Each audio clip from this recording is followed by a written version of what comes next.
that moment when a game based on a universe you love is on the horizon, right? Huh? Well, get ready, because the sands of Arrakis are stirring again with Dune. Awakening, this massive open-world survival MMO that's got, well, a serious buzz around it. Absolutely. I mean, the blend of that iconic Dune setting Yeah. with, the engaging mechanics of survival and MMO gameplay, it's a potent combination. Yeah. And the anticipation in the community is definitely building. You can feel it. Okay, let's unpack this then. We've gathered like a mountain of information on Dune Awakening. Hmm. Everything from the intense debates on Reddit to the official word from news articles and even a peek at the game's Wikipedia page. Right. So our mission here is to distill all of that down for you, give you a clear, insightful understanding of what this game is actually about. Yeah, cut through the noise bit. Exactly. Yeah. We're going to explore the core gameplay, the setting, which is fascinating, and what makes it stand out in a pretty crowded genre, although getting completely lost in the granular details. Yeah. Exactly. We've been looking at the inside scoop from the developers at Funcom, Yeah. the raw, unfiltered reactions and theories popping up from beta testers and preview watchers on Reddit. Oh yeah, Reddit's been busy. And those solid official announcements about the game's features, and it's fast approaching release now. So let's not waste any time and head straight into the shifting sands of Arrakis. Okay, let's begin maybe by looking at the game's fundamental premise, this alternate timeline idea. Right, Because that's really the bedrock upon which everything else is built, you know? right. So first thing, throw out what you think you know about the original Dune timeline. Dune, Awakening, kicks us into a reality where Paul Atreides was never born. I mean, can you even picture Arrakis without Muad'Dib? It's kind of wild. It creates a truly fascinating divergence, doesn't it? In this altered Dune universe, Arrakis is engulfed in a civil war. You've got House Atreides and House Harkonnen locked in this brutal struggle. Okay. But what's particularly intriguing, I think, is that the native Fremen population has mysteriously vanished. Vanished. Completed. Seems like it, yeah. Yeah. And the implications of that for the planet's ecology, the balance of power, they're significant. Wow. Okay, and that's where you, the player, Yeah. step into this fractured world. Uh-huh. You're a Bene Gesserit undercover agent Right. with a critical mission. Mm-hmm. Find these missing Fremen and awaken the sleeper. Whatever that means. Sounds like a setup ripe with possibilities, doesn't it? It does indeed. It gives players a really compelling objective within this huge Arrakis environment. Yeah. And it also gives the developers a fantastic opportunity to explore familiar bits of Dune through a fresh, unexpected lens. Like, what could the disappearance of the Fremen mean in this timeline? Good question. Okay, speaking of that environment, survival is clearly, right at the heart of the experience. Oh, yeah. We're talking classic desert survival, but amplified by the unique Arrakis challenges, right? Yeah. Like constant management of your thirst with those indispensable still suits. Precisely. The planet itself is a formidable adversary. You'll be in this perpetual struggle against the harsh realities. Like what? Well, disorienting, deadly sandstorms, treacherous quicksand that can just swallow you whole, Oh, wow. constant risk of debilitating heat stroke under the sun, and then, danger from Sardaukar patrols at night. Heavily armed Sardaukar, I bet. You got it.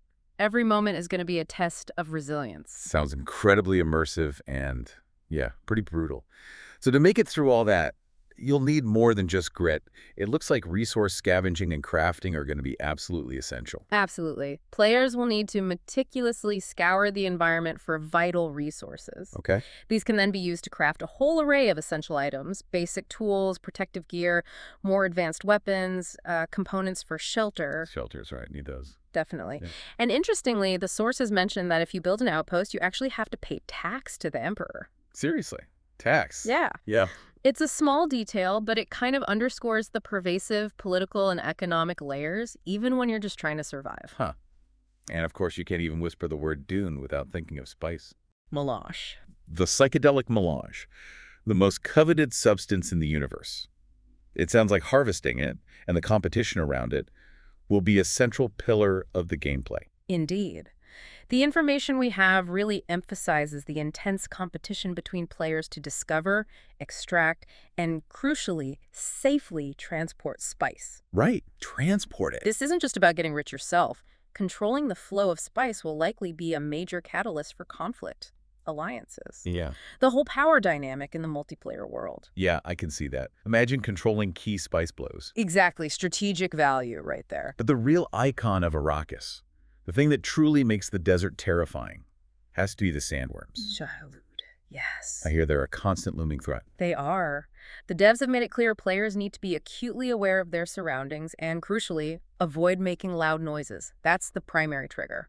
So walk softly. Pretty much. Now, technologies like thumpers exist in the lore, and you might be able to use them strategically. But players won't have the ability to just summon these colossal creatures whenever they want. That would, trivialize their impact. Right, make them less scary. And the consequences of attracting one sound incredibly high stakes. We're not just talking about a minor inconvenience or a quick respawn, are we?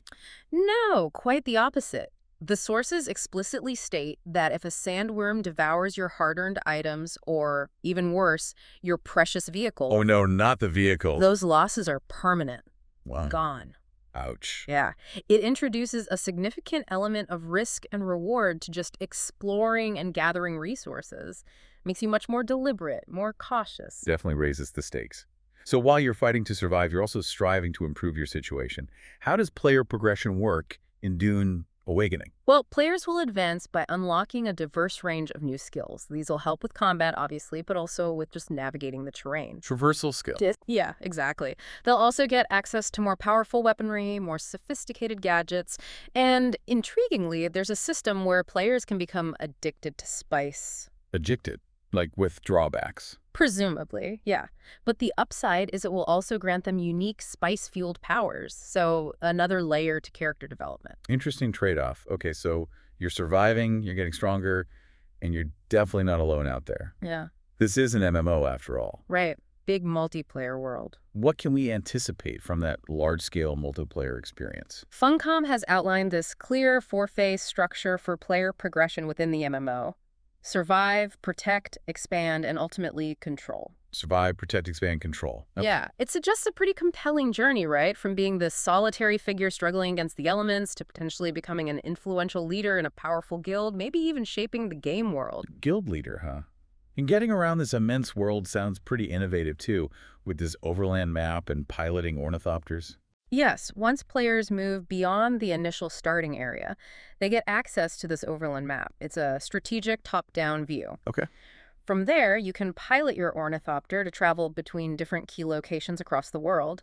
But what's really fascinating is that this travel involves physically flying between what are essentially different server instances. Different servers? Yeah, where you can encounter potentially hundreds of other players. Hundreds? Wow. It really emphasizes the idea of a vast interconnected experience. So it's not just one static map with a limited player count. It sounds like a truly massive dynamic space. That's the impression, yeah. And it seems you can also get tangled up in the politics by choosing a side in that Atreides versus Harkonnen conflict. That's right. Players will have the option to pledge allegiance to either House Atreides or House Harkonnen. Okay. And doing that will unlock faction-specific quests, unique interactions with NPCs. It immerses you further in the Civil War and gives you different perspectives on this alternate timelines conflict. Now, for those who maybe crave more direct confrontation, I understand that these deep deserts, what's the story there? The deep deserts are specifically designed as a predominantly player versus player environment, PvP zone. Right. This zone is engineered to support hundreds of players at the same time, so potential for large-scale fights, intense territorial disputes. Sounds chaotic. Could be. And adding a dynamic element, these deep deserts will be hit by weekly Coriolis storms. Coriolis storms, like in the books. Exactly. And these storms will dramatically alter the landscape, introduce new points of interest each week after launch, keeps the PvT experience constantly evolving. So a constantly shifting battleground. Nice. What about players who prefer maybe a more cooperative experience or even solo stuff? For those players, Dune Awakening will feature these underground ecology labs. Think of them as the game's instanced dungeons. Oh, okay. Dungeons. Yeah. You can explore them solo or in cooperative groups. They'll offer structured challenges and presumably valuable rewards. Gotcha. And it sounds like the stakes can get incredibly high at the top tiers, with guilds influencing the game world through the Landsrat. Indeed, the Landsrat seems to represent the endgame for guilds by using their influence strategically. Influence they've built up. Right, built up over time. Mm. These player-led organizations can make significant choices that will have a tangible, lasting impact on the overall state of the game world. Adds a real layer of strategic depth beyond just individual survival and fighting. Okay, we've touched on different maps, zones. What's the overall sense of scale we should have for this game? Is it genuinely huge? The sheer scale being described is, well, immense. The main desert map, which acts as a sort of central hub where players from other areas might meet, Yeah. is reportedly 9 times larger than the entire map of Conan Exiles. 9 times Conan Exiles. That's massive. It really is. And Conan Exiles was already known for being big. Furthermore, the developers have indicated there will be many distinct maps in total. Many maps. Okay. Suggests a truly vast, diverse game world. It's not just about size for size's sake. It seems aimed at creating a sense of a truly massive, unforgiving planet. Okay, this sounds absolutely colossal. Let's shift gears a bit. Let's talk about the team bringing this ambitious vision to life.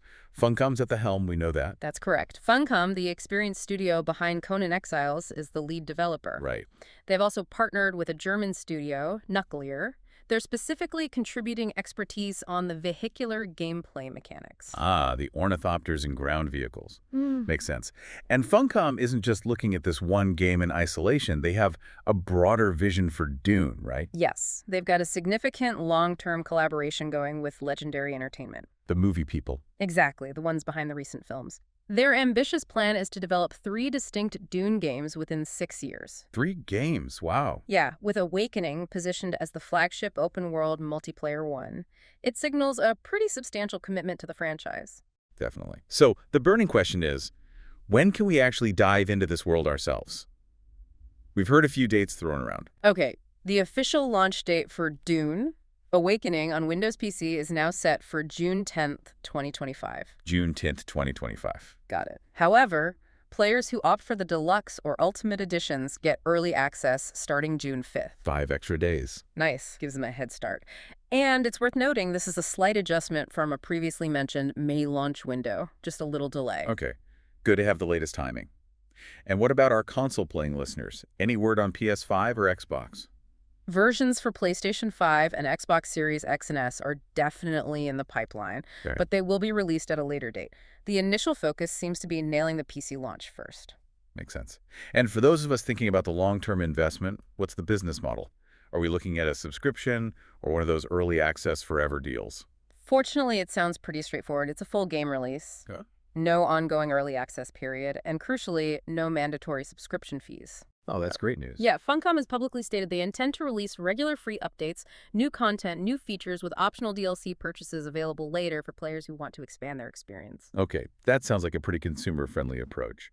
Now, for the PC gamers in our audience, what kind of rig are we talking about needing to run this potentially vast experience? All right, the official PC specs are out. For minimum settings, you'll need Windows 10 64-bit or newer, an Intel Core i5-7400, or an AMD Ryzen 3 1200 CPU, 16 gigs of RAM. 6 Kings minimum. Yep. And on the graphics side, an NVIDIA GeForce GTX 1060 with 6 GB VRAM, or an AMD Radeon 5600 XT, also 6 GB, and about 60 gigabytes of storage space. And to really crank up the visuals and get the optimal experience, what's recommended? Recommended specs jump up a bit. Still Windows 10 64-bit or newer. Processor-wise, an Intel Core i7 2700K or an AMD Ryzen 5 2600X. Okay. Still 16 gigs of RAM, interestingly. But the graphics card recommendation is an NVIDIA GeForce RTX 3070 with 8 GB VRAM or an AMD Radeon 6700 XT with 12 GB. And a slightly larger storage need, 75 gigabytes. Those are fairly demanding specs. Suggests a visually rich game, for sure. Definitely. Significant hardware demands there. But it sounds like they're also leaning on some really advanced graphics tech to help with performance. Like what? Well, they've confirmed support for NVIDIA DLSS 4, including multi-frame generation. That's the AI upscaling tech. Right. Boosts frame rates. Exactly, for compatible NVIDIA cards. They're also implementing AMD's latest Fidelity FX Super Resolution FSR for similar benefits on AMD hardware, and Intel's XSS2 with X low latency, or XL, for Intel graphics users, so trying to ensure smoother gameplay across different systems. Good to see support for all the major upscaling techs. And I even caught something about integration with Razer Chroma RGB lighting and haptic feedback. Yeah, for players who own compatible Razer gear, the game will integrate with Chroma RGB for dynamic lighting effects tied to in-game events. Kind of immersive. Aims to be, yeah. And support for Razer Senso HD haptics, too. So, through things like their special headset or gaming cushion, you'll get tactile feedback. Feel the rumble of a sandstorm, the vibrations of your Fopter. Huh. Trying to draw you even further into Arrakis. And let's just circle back quickly to the fundamental setup, this alternate reality. Right. Crucial point. Because for longtime Dune fans, it's a pretty significant divergence from the lore they know. It really is key to understanding the narrative. Reinforcing that Dune, Awakening unfolds in an alternate timeline is important. Major events played out differently. Like what? For instance, in this timeline, Jessica had a daughter in addition to Paul, and Duke Leto was not killed in the initial Harkonnen treachery. Whoa, Leto lives. That changes everything. It's a massive divergence from Frank Herbert's novels. Presents this compelling what-if scenario that could be really captivating for listeners deeply familiar with the books, offers a fresh perspective. Yeah, what new power dynamics emerge from those changes? Interesting. Okay, now let's delve into what the community is buzzing about. There was that recent closed beta test, right? How did that initial glimpse go down? The closed beta weekend in early May 2025 seems to have generated significant positive buzz, actually. Oh, yeah. On Steam alone, the game hit a peak of nearly 38,000 concurrent players. That's really strong for a closed beta. Wow. Yeah, it is. And furthermore, it got considerable attention on Twitch. Over 3 million hours of gameplay watched in just 3 days. Suggests a really high level of anticipation and engagement. That's a lot of eyeballs. And Reddit, as always, is a hive of activity. What's the general sentiment over at Dirt Awakening? Oh, the subreddit is certainly lively, filled with ongoing discussions, player theories, initial reactions from beta participants, people dissecting trailers. The usual deep dive. Exactly. There's a palpable sense of excitement, definitely, mixed with, the expected level of scrutiny as players analyze every revealed detail. Speaking of scrutiny, one particularly memorable Reddit post caught my eye. Someone playfully suggested the game feels like Star Wars with a Dune skin. Ah, yes, that one. It's like a pretty bold statement, even if it was meant jokingly. It is. And the poster elaborated, right. Listing comparisons like the voice ability feeling like a Jedi mind trick, the Fremen being like Jedi, melee combat seeming strong in a gun-focused setting, environments feeling like Mos Eisley. Mos Eisley. The lack of a Jason Momoa-style gurney UI and sound similarities to Star Wars games, and some alleged lore inaccuracies. Wow, they certainly didn't hold back. But there's an important follow-up to this post, isn't there? A clarification. Indeed, there is. Crucially, the original poster later added a note stating the entire post was intended as satire.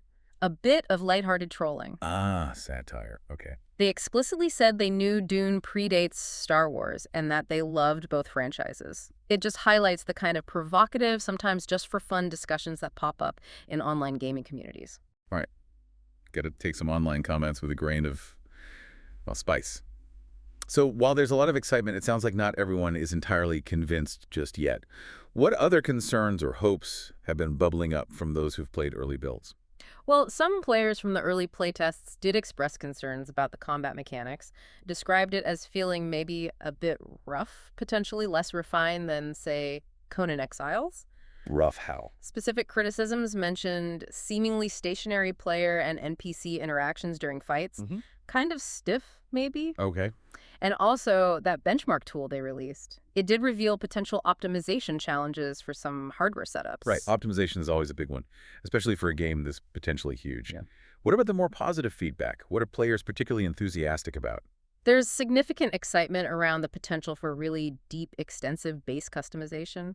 Players seem eager to build and personalize their desert strongholds. Yeah, base building is always popular. Definitely. And the anticipation for open-world PvP in those deep deserts is also quite high. Lots of discussion about potential large-scale base raiding. Can you raid bases? Well, there are some indications that bases in the deep deserts might not be permanently destructible.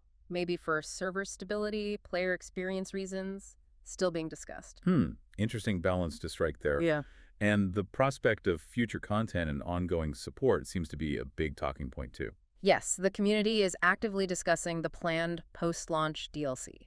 There's a lot of hope for consistent, long-term content updates. People see it as a positive sign of commitment from Funcom. Yeah, you want the game to live long. Exactly. And the confirmation that it won't have a subscription will offer free updates alongside optional DLC, and no mention of a battle pass. That's generally been well received. Okay, so Dune, Awakening, Sounds like a truly ambitious, massive undertaking.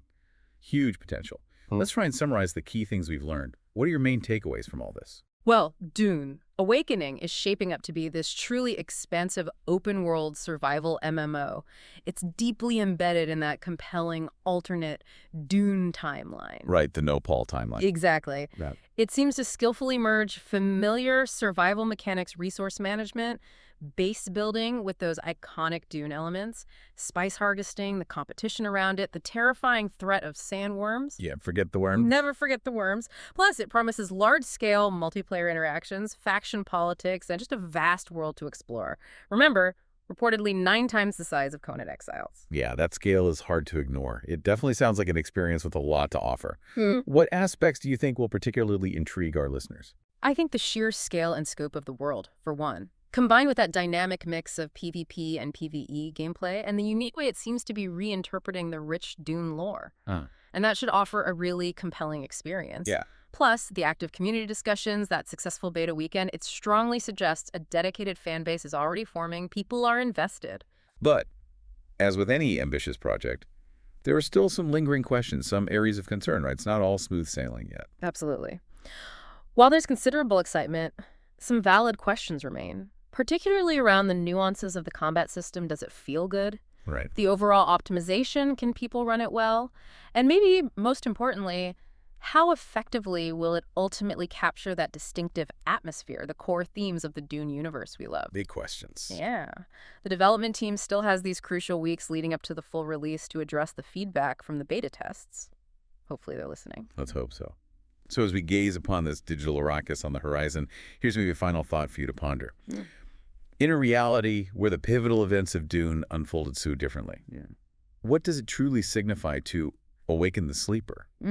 How might this alternate Arrakis, shaped by divergent choices, absent key figures like Baal, how might that challenge our fundamental understanding of destiny, of power, of that delicate, brutal balance of the desert? Will Dune, Awakening, ultimately deliver a truly novel, captivating perspective on this iconic universe? Or will it, in the end, echo familiar survival tropes just dressed up in a vast expanse of sand? Only time, I suppose. Only time. And maybe a little spice-induced prescience. We'll tell.